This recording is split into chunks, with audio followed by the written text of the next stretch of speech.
Welcome to the Key Wellbeing Podcast and our new series, Lunchtime Listens, where it's all about real clients, real employee wellbeing challenges, and of course, real expert advice. Let's get started.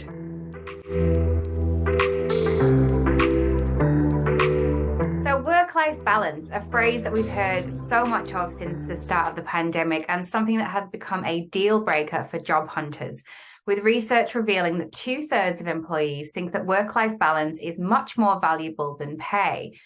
But is a healthy work-life balance really achievable? We're joined today by the wonderful Sarah Heward to find out.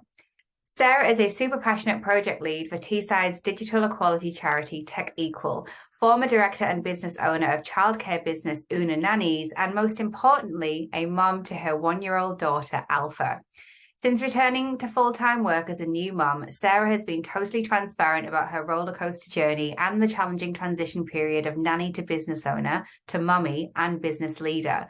Yet she shows that having a career doesn't have to come at the cost of being an awesome parent. We're delighted to have Sarah join us today to talk all about the importance of work-life balance and how employers can play a key part in helping their people to achieve it. So welcome, Sarah. Hello. Hey, how are you? Yeah, I'm really good, thanks. It's actually I feel like January is a bit of a strange one, isn't it? So it's been a little bit quiet and now we're really starting to kick into second gear. So yeah, things are stressful. Yeah, absolutely. It does really feel like 0 to 100 immediately after the Christmas break. And I've certainly felt that on our side. Literally, I think you get that sort of maybe 5 to 7 grace day period where you don't know who's coming back at what time. And then all of a sudden everyone is back and it's like, okay, back in the room now. Yeah, absolutely. Absolutely.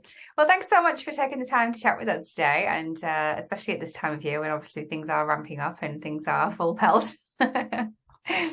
So we wanted to talk to you today about work-life balance, or should we say life-work balance? Yeah, and it's something that we've seen you post a bit about and sharing a bit of your journey and sort of hopefully, bringing some reality into what it actually means to be normality. I just think it's like normal life. Yeah. A person with many responsibilities, many plates to spin, as we all do. So it's really great to get your insight. So a big question to start off with then. Why is having good work-life balance important for our well-being, in your opinion? So I'm going to be quite controversial. I'm going to say I don't think anybody has the perfect work-life balance. And I think we're all just figuring it out along the way, which I suppose links to when you were saying, I'm happy to share my work-life balance and normality. Because I think everyone is striving to achieve that, but I'm not going to say that everyone has that. I think we're all striving to achieve it, especially more now, because I think people are realizing, I want to say, just how little time you have on this earth and how it's kind of impressed upon you from a young age that we're all joining the rat race and you work and you work and you work and you work. And I think now it's more pressed upon people about how we're here for a short time, not a long time. And actually we want to enjoy our lives more. And I think that's a big thing. So I think we're all striving for work-life balance more because we've all realised, we want to enjoy the time we're here rather than just work. Is it work to live or live to work? It depends on your perspective, doesn't it? But yeah, that's a really good point. I think that, I suppose our parents, they were quite often working in organizations for a long time, pledge your allegiance to someone and you would work there until retirement. And of course, our generation and the ones that are following are very different and starting to reevaluate what do we want to be doing with majority of our week, which is the Monday to Friday, is historically the work hours, and just reevaluating that. So it's good that we're all taking a step back, to your point. Yeah, and I think that it's stepping out against the norm. I think there's a lot of that happening in lots of different industries, but I think, like you said, our parents and our older generations never did that, whereas now it's quite a common thing that we're getting businesses coming up with hybrid or remote working models, so that gives people work-life balance. But I think work-life balance or life-work balance means something different to everybody, depending on who you are and what your life looks like or what lifestyle you're trying to achieve. Depends what that looks like for you. So I think people are now just a little bit braver in saying, this is what I'm striving for. And they're trying to find a work-life situation that comprises of more of that. Yeah, that works for them. Absolutely.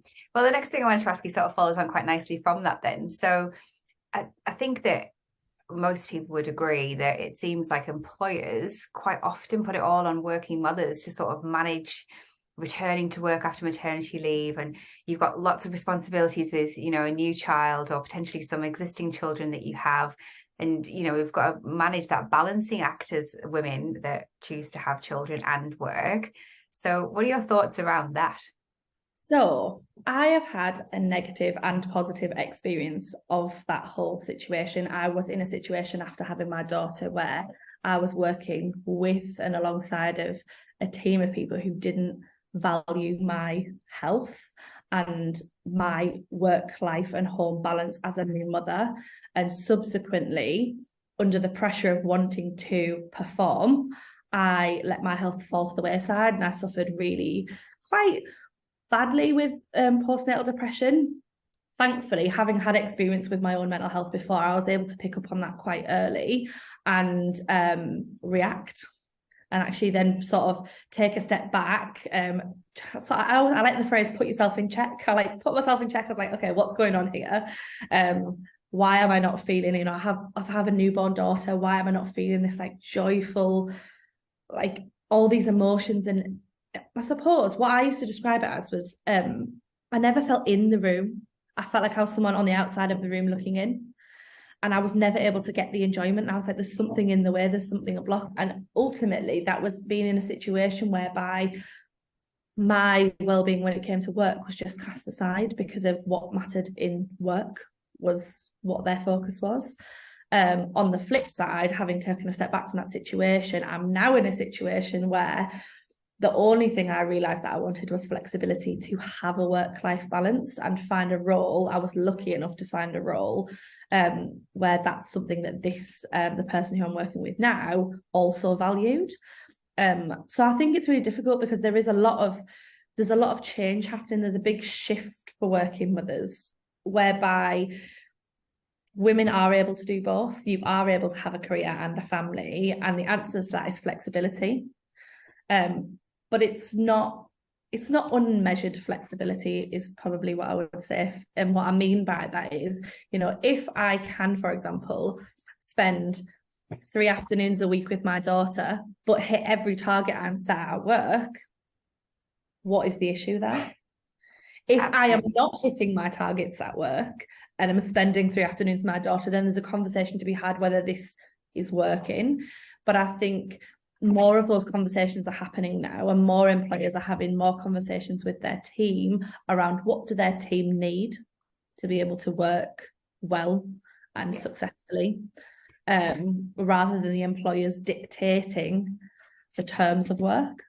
Yeah, and it's the best way to hold on to your talent, right? There are so many people, particularly women, who end up leaving the workforce straight after having a child because that flexibility isn't offered to them, or it's not even woven into being a possibility around menopause, when we start to have our brain fog and we're maybe not on point all of the time, and we sort of end up leaving the workforce at that point. And so I think that there's so many opportunities where organizations are losing top talent, top skills. It's super expensive to replace that. So why aren't we doing more about making work be more flexible for people? And really, when the solution is very simple, just ask the question. You know, if somebody is saying, you know, I want 4 months off a year, and if their expectations of what they can have from the business without taking away from the business is unrealistic, then fair enough. But actually, I think there's a really simple conversation employers can have with employees about what is a realistic expectation of keeping up your well-being, all whilst doing your job and meeting KPIs, goals, outcomes, and having sort of a shared vision of where the business is going. And I think and just really recognizing the human, I suppose, in who we've hired.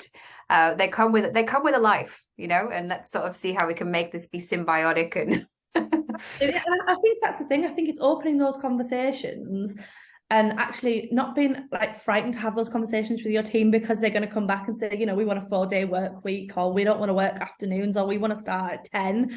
It's being open to, okay, well, if I give you X, you have to still deliver on Y. So we'll try it. If it works, great. If it doesn't work, we rehash then, okay, well, can we try something else?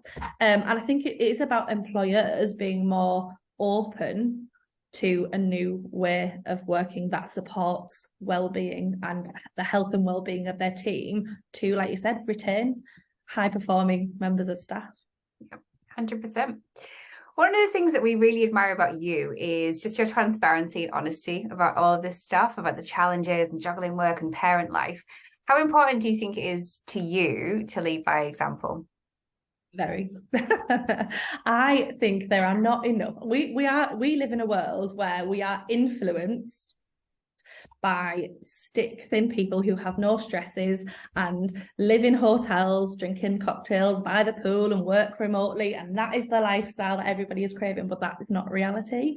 And especially for me as a mum, I don't want my daughter to grow up being influenced into an ideology that doesn't exist. I grew up with like a wild imagination, but realistically, how are you going to get there? Dream big, but how are you going to get there? Absolutely. I think those lifestyles have a shelf life as well, right? If someone said, right, all you got to do is lie on the beach and drink cocktails for the rest of your life, I mean, you'd probably get bored of that pretty quickly, wouldn't you? But I think what you don't see behind, some of these people that are like, and it's why I'm so big on sharing, the realities of my life. Like, I would not say I'm not a successful person. I think success means to me something different than it means to you, and it means something different to the person sat next to me. But hard work goes into success. And these lifestyle influencers and the things we see on social media, what we don't see that they're not sharing are the down days, is the hard work they're putting in behind the scenes. And I think that's what our children and the future generations need to see. And that's what I would like to say if I was going to influence anyone. It's, everyone has down moments, everyone has up moments, and it's important to share both and normalize like everything that happens. One thing I would say is, you go through these big life events, and this is something I'm specifically passionate about, is resilience to your emotions. And people are very quick now to label depression and anxiety, and these are all, like, sadness is a normal feeling, anxiety is a normal feeling anxious about life events is normal. And what we have to do is we just have to show that everybody feels sad, everybody feels angry, everybody feels worried, everybody feels anxiety. And these are normal and acceptable things to feel, and you can say them out loud, and there shouldn't be a stigma attached to any of these feelings. These are just emotions. And if we start teaching younger people that these feelings are normal, and we just normalize sharing everything, we build resilient people. So we don't just get to adulthood and expect to feel resilient to anxiety. We teach them from a young age, feeling sad is okay. Feel your feels. I'm consistently saying this to a lot of people. Just feel your feels, like work through your feelings, say them out loud. You will feel better for saying them out loud, but it doesn't make you the odd one out because you are feeling anxious today. It doesn't make you the odd one out because you're feeling sad today or sad for a week. I think there are different ranges, and I do think that, yes, there is definitely a point where people stepping in is absolutely necessary. Medication for certain, I've lost my words, but medication for some diagnosed conditions is absolutely necessary. But what I absolutely think is important is that a large part of what we don't do is just normalize big feelings. And if we did, what would be the outcome? Would we have more people being able to, process these big feelings without needing medication, without the need for intervention? Because actually we've just normalized what everybody is going through at one time or another. But just to put a bit of a twist on that, I think that there's a bit of a push and a bit of a switch now to people being more open about their mental health and starting to speak up and share. But where do you think the balance lies, or the fine line lies? If you look at some of the people that have a big following on LinkedIn, for example, some people that kind of want to start to be a bit more open about their their mental health without oversharing? And that's the worry that sort of holds them back. I think that this is like an authenticness. There's an authenticness with sharing your life. And my opinion is that if you are not being authentic, social media knows you're not being authentic. And I think you don't just wake up one day and decide, oh, I'm going to talk about my mental health. You are somebody who thinks it's important to share all of your life. And there are people on social media who do wake up and see it as a trend and jump on that trend. And I think that's what we have to change. You know, the conversation around normality and what is normal life. Everybody knows what normal life looks like. Everybody wakes up on a morning, has their breakfast, like all of the stuff the mundane stuff, everybody experiences that on a day-to-day basis. And I think that we all know what normal and authentic looks like. And I think that I think you can see it a mile off. I think you can genuinely see with social media and with sharing your truth when someone isn't being truthful. Maybe that is just me, but that's the impression I get. I feel like if I'm scrolling through my LinkedIn, Facebook, Instagram, I would say that off of what I value and what I think is authentic, I can see disingenuine share. Yeah, I would agree with that, actually. I think I've certainly seen that over the years. You can tell. It's quite easy to see what's not being said or what is cloaked in or all of that stuff. So yeah, I think you got a really good point there. So you've been finding your way with a new baby. You've been really busy with Tech Equal and some of your other projects, which I'll give you a chance to talk about in a second. What would be some of your top tips then in terms of trying to create this elusive or perhaps even something that we can't really ever achieve, work-life balance or life-work balance? What are some of your top tips? You know what? I think my number one top tip for absolutely everybody is figure out what is important to you. Once you pinpoint what is important to you, and I think this changes with time. So the things that are really important to me now and within the next 5 years are my family, watching and raising my daughter, being there for it, hopefully growing my family. So now I know that is my focus for the next 5 years. Everything around me has to marry up to that. In 5 years' time, when my children hopefully will be entering school, I'll have a different focus and different things will be important to me. But I think the key piece of advice for everyone is figure out what's most important to you now and figure out how to make everything else sit in marriage alongside of that. But in order to, I think, have work-life balance, you have to have an understanding of what's your priority and figure out your priorities and marry them up as you go. Yeah, that's great advice. Like starting with the most important thing, which is going to be different for everyone, to your point, and that's a really good place to start. Thank you. One final question that we always ask everybody: what is one thing, in your opinion, that employers can do to improve employee well-being right now? I'm going to go back to it. I have already said it. Ask the question. Every team is different. Every group of employees is different, and every employee will probably give you a different answer.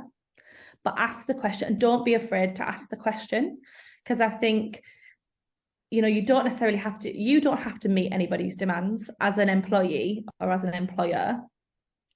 But having an open conversation about what would improve my well-being, I will tell you, and we can see where we go from there. And don't be afraid to have the conversation, because I think there's got to be a starting point. I'm sure you see with lots of businesses, there's just got to be a starting point. And the one thing you can do now that requires very little effort is just go and have that conversation. Ask your team, spend time getting to know your team, figure out what are their priorities, and go from there. Find solutions from there. I like that. Hashtag have the conversation.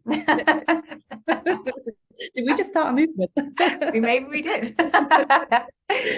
All right, so we touched on a little bit about how you're really busy, you're involved in loads of projects. I know that you do lots of amazing work with your new project, Tech Equal, but you've also got your fingers in a few pies. So how can people find out more about what you're up to?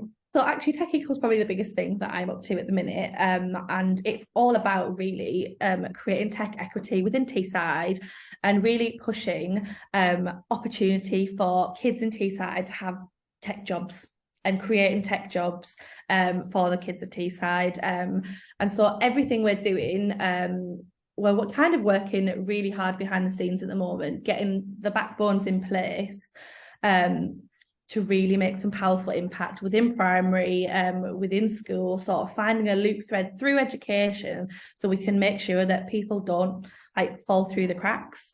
It costs around 31 pence a day to support a child to have accessibility to tech in education, which for many businesses and individuals is, a cup of coffee costs more. And we're on about giving them opportunity to not just succeed, but actually thrive within Teesside.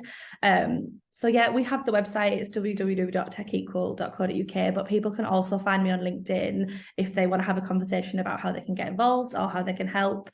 Just reach out. I'm happy to have a chat. Have a conversation. Yeah, hashtag have a conversation. That's awesome. And I would recommend anyone listening to this to go and check out Sarah's work and what they're doing over at Tech Equal. It's something that's much needed, and they're very lucky to have an ambassador like you pushing it. If nothing else, I can promise you a wicked conversation because I love to talk. All right. Thank you so much, Sarah. Thanks for listening to the Key Wellbeing Podcast. Don't forget, we've got a whole library of free guides, toolkits, resources, and fortnightly lunchtime listens just like this with an epic lineup of guests, all to help you to create a healthy, happy workplace. Find it all on our website, www.keywellbeing.co.uk.